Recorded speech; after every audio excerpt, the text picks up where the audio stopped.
ప్రభు అయిన యేసు క్రీస్తు కృపయు దేవుని ప్రేమయు పరిశుద్ధాత్మ సహవాసమును మీ అందరికీ సదా తోడై ఉండునుగాక.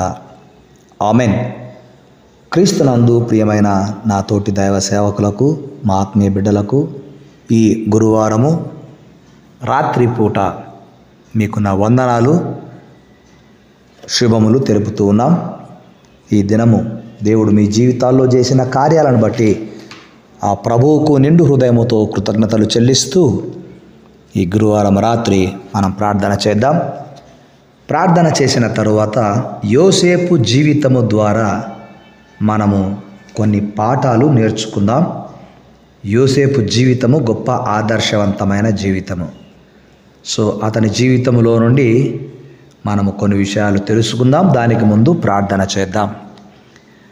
మమ్ములను మిక్కిలిగా ప్రేమించిన మా పరమ తండ్రి, మీకు స్తుతులు స్తోత్రాలు చెల్లిస్తూ ఈ గురువారపు రాత్రి సమయమున మీ పాదాల సన్నిధిలో నాయన మేము ప్రార్థిస్తూ ఉన్నాం. మహిమ కలిగిన దేవుడవు నాయన, సర్వ సృష్టికర్తవైన తండ్రివి, మీకు వందనాలు స్తుతులు చెల్లిస్తున్నాము. మేము నాయన మీ కృపను బట్టి సంపూర్ణులముగా జీవించాలని, సంపూర్ణతలో మేము కొనసాగాలని ఆశపడుతున్నాము. మహిమ కలిగిన దేవుడవు నాయన, పరిశుద్ధ గ్రంథం సెలవిస్తుంది, సహోదరులారా సంతోషించుడి, సంపూర్ణులై ఉండుడి, ఆదరణ కలిగి ఉండుడి, ఏక మనసు గలవారై ఉండుడి, సమాధానముగా ఉండుడి, ప్రేమ సమాధానములకు కర్తయగు దేవుడు మీకు తోడై ఉండును అని పౌలు గారు కొరింథీయులకు తెలియచేసినట్లుగా నాయన, మీరు మాకు తోడై ఉన్నారని మేము మిమ్మల్ని స్తుతిస్తున్నాము. కనుక మా జీవితములో సంతోషము, సంపూర్ణత, ఆదరణ, ఏక మనసు, సమాధానము, ప్రేమ సదాకాలం మాకు తోడై ఉండునుగాక అని ప్రార్థిస్తూ ఉంటున్నాం. దయగల మా తండ్రి, ఈ లోకములో మనుషుల మెప్పు కొరకు ఎదురు చూస్తూ ఉంటారు. కానీ ప్రభు మెచ్చుకుని వాడే యోగ్యుడు అని బైబిల్ సెలవిస్తూ ఉంది. సుంకరి ప్రార్థనను మీరు మెచ్చుకున్నారు. ఒక స్త్రీ ఆరాధనను మీరు మెచ్చుకున్నారు. దయగల మా తండ్రి, మరియా మీ మాటలు వినడము మీరు మెచ్చుకున్నారు. బీద విధవరాలి కానుకను మీరు మెచ్చుకున్నారు. నతనీయేలు కపటము లేని జీవితాన్ని చూసి మీరు మెచ్చుకున్నారు. కనుక దేవ, మెప్పు అన్నది మీ యొద్ద నుంచి మేము పొందుకోవాలి. మనుషుల మెప్పు అది ఈ లోక సంబంధమైనదైతే, మీ మెప్పు మాకు పరసంబంధమైనదై ఉంది.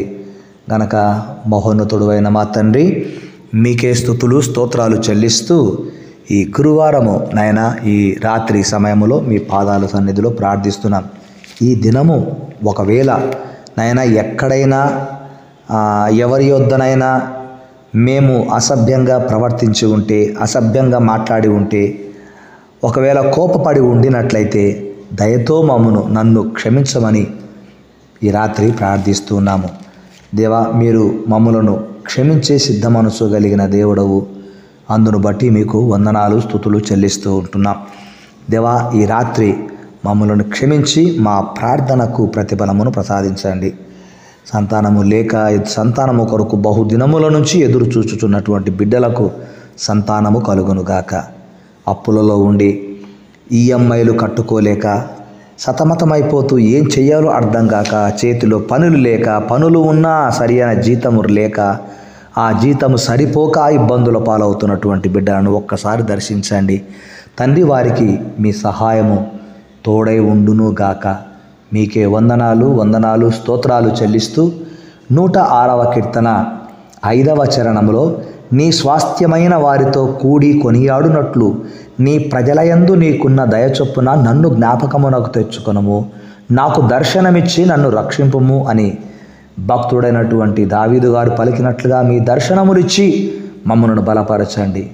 మీ ప్రజలయందు మీకున్న దయ ఎంతో గొప్పది నాయన. జ్ఞాపకం చేసుకొనండి మీ ప్రజలను, వారి అవసరతలు తీర్చండి. కుటుంబాలలో నెమ్మది, సమాధానం లేక అసమాధానముతో, అనారోగ్యాలతో, అప్పులతో బాధపడుతూ ఉన్నారు. సంతోషము కరువైపోతుంది నాయన. మీ స్వాస్థ్యమైన మీ బిడ్డలు జ్ఞాపకం చేసుకొని వారి జీవితాల్లో గొప్ప కార్యాలు మీరు చేసి మీ నామమునకు మాత్రమే మహిమను తెచ్చుకొనమని ప్రార్థన చేస్తుంటున్నాము.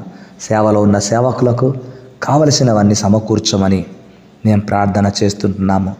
ఆపత్కాలములలో మీరు నమ్ముకొనదగిన సహాయకుడవై ఉన్నావు కనుక దేవా, మీ నామమును బట్టి ఆ నామమును బట్టి మేము మీకు నిత్యము కృతజ్ఞతాస్తుతులు చెల్లిస్తూ ఉంటున్నాం. కృప చూపించి కార్యాలు జరిగించి వారి వారి అవసరతలు తీర్చమని కోరుతున్నాం. ఈ రాత్రి దొంగల బారిన పడకుండా మీ బిడ్డలు కాపాడబడుదురుగాక, వారి గృహాల చుట్టూ కంచె ఉంచబడునుగాక. ఈ రాత్రి ప్రయాణము చేయుచున్న వారికి ప్రమాదముల నుంచి తప్పించబడుదురుగాక, క్షేమముగా వారు చేరవలసిన స్థలమునకు చేరుదురుగాక. కృప చూపించండి నాయన. దయ్యముల కార్యములు బంధించమని ప్రార్థన చేస్తున్న అపవాది ఆలోచనలు యేసునామమున లయమవునుగాక. ఈ రాత్రి ఎవరైనా నాయన ఆత్మహత్య ప్రయత్నం చేస్తూ ఉంటున్నట్లయితే వారి ఆలోచనలు మారిపోవునుగాక. భర్త మీద భార్య, భార్య మీద భర్త అనుమానాలతో జీవించేస్తున్నారు, అనుమానాలతో విడిపోతున్నారు. అలాంటి అనుమానపు భర్తను, అనుమానపు భార్యను మీరు దర్శించి వారి మనసులు మార్చమని, వారు కలిసి కాపురము చేయనట్లుగా కృప చూపించమని కోరుకుంటున్నాను. అత్తాకోడన్లకు నాయన ప్రేమను వారు కలిగి జీవించే భాగ్యమును దయచేయండి. అనేక కుటుంబాలలో సమాధానము లేక నాయన మరి ఒకరిని ఒకరు శత్రువులుగా చూసుకుంటున్నటువంటి పరిస్థితులు, ప్రస్తుత పరిస్థితులు గనక దేవా మీకు వందనాలు, స్తోత్రాలు చెల్లిస్తున్నాను. సహాయం చేయండి. అంత మాత్రమే కాకుండా నాయన కుదురని రోగముతో బాధపడుతున్న వారిని జ్ఞాపకం చేసుకొని స్వస్థతలు ఇవ్వండి. గర్భవతులుగా ఉన్నవారు ఒకవేళ ఈ రాత్రి నొప్పులతో బాధపడుతుంటే వారికి నాయన మంచి ఆరోగ్యము కలుగునుగాక. నాయన వారికి ప్రభువా మరి చక్కటి కుమారుడు, కుమార్తె వారు ప్రసవించుదురుగాక అని ప్రార్థిస్తున్నాం. ప్రసవించుచున్న దినములు సమీపిస్తున్నటువంటి బిడ్డలకు మంచి ఆరోగ్యమును దయచేయండి. ఈ రాత్రి మీ దర్శనముల చేత మమ్మను బలపరచమని కోరుకుంటూ ఉన్నాము. తండ్రి మీకే స్తోత్రాలు చెల్లిస్తూ మీ వాక్యమునకు విరుద్ధముగా మాకు ఏ ఆలోచనలు రాకుండా మీ ఆలోచన చేత నింపండి. మా దేశమును, మా ప్రపంచ దేశాలను దీవించండి, ఆశీర్వదించండి. నాయకులకు రక్షణ దయచేయమని కోరుకుంటూ నాయన ఆయా వృత్తిలో ఉన్నటువంటి వారందరినీ కూడా మీరు పేరు పేరున దీవించండి. విదేశాలలో ఉన్న మా ఆత్మీయ బిడ్డలను ప్రత్యేకముగా దర్శించి దీవించండి. తల్లిదండ్రులకు, బంధువులకు, రక్త సంబంధికులకు దూరముగా ఉంటున్నారు, కానీ మీకు సమీపంగా ఉన్నారు గనక మీకు కృతజ్ఞతలు చెల్లిస్తూ ఈ రాత్రి కాల ప్రార్థన మీరు విన్నందుకై వందనాలు చెల్లిస్తూ యేసునామమున ప్రార్థిస్తున్నాము తండ్రి, ఆమెన్. తండ్రి, కుమార, పరిశుద్ధాత్మని సన్నిధి, సహాయము మనకు సదా తోడై ఉండునుగాక. Amen, amen. May God bless you. యోసేపు జీవితం ద్వారా మనకి కొన్ని పాఠాలు నేర్చుకుందాము ఇవ్వబడిన సమయంలో. ఒకటి, అభిమానించబడము. యోసేపు యాకోబు వృద్ధాప్యమందు పుట్టినటువంటి కుమారుడు గనక తన కుమారులందరికంటే ఎక్కువగా యోసేపును యాకోబు ప్రేమించాడు, అభిమానించాడు. ఆదికాండం 37:3. 2, అపహసించబడము. యోసేపు తన సహోదరుల ద్వారా అపహసించబడ్డాడు. ఆదికాండం 37:4-20. 3, అమ్మివేయబడము. యోసేపు తన సహోదరుల ద్వారా ఇష్మాయేలీలకు అమ్మివేయబడ్డాడు. ఆదికాండము 37:25-28 వరకు. ఆశీర్వదించబడము. అమ్మివేయబడిన యోసేపు పోతీఫరు ఇంటిలో బానిసగా చేరాడు. అక్కడ యోసేపుకు యెహోవా తోడై ఉన్నందుకు తాను చేసిన ప్రతి పనిలో ఆశీర్వదించబడ్డాడు. ఆమేన్. ఆదికాండం 39:1-3. ఇక 5వది, అపవిత్రతను జయించాడు. తన యజమాని భార్య పాపము చేయమని ప్రేరేపించినా యోసేపు మాత్రం తన పరిశుద్ధతను విడిచిపెట్టకుండా అపవిత్రతను జయించాడు. ఆదికాండం 39:7-12 వరకు. ఇక 6వది, అన్యాయాన్ని సహించడం. తాను తప్పు చేయకపోయినా తనను అన్యాయంగా చెరసాలలో వేసిన యోసేపు సహించాడు. ఆదికాండం 39:13-20. అధికారం పొందడము.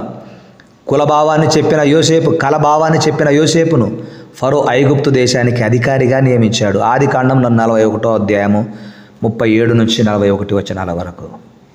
ఇక చివరిగా ఆదర్శవంతంగా నిలవబడ్డాడు. ఈరోజు నీవు నేను ప్రభువుకు ఆదర్శవంతముగా ఉందుముగాక. ఆమెన్.